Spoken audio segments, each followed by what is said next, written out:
நெஞ்சத்து கோயிலா கொள்வனே.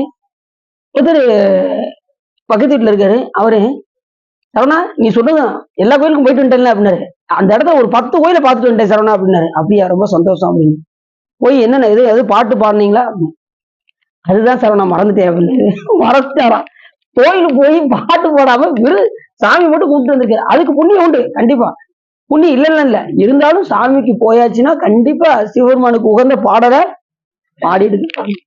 சிவபெருமானுக்கு ரொம்ப முக்கியமான நெய்வேத்தியம் என்ன தெரியுமா உங்களுக்கு? சொல்லுங்க பாப்பா.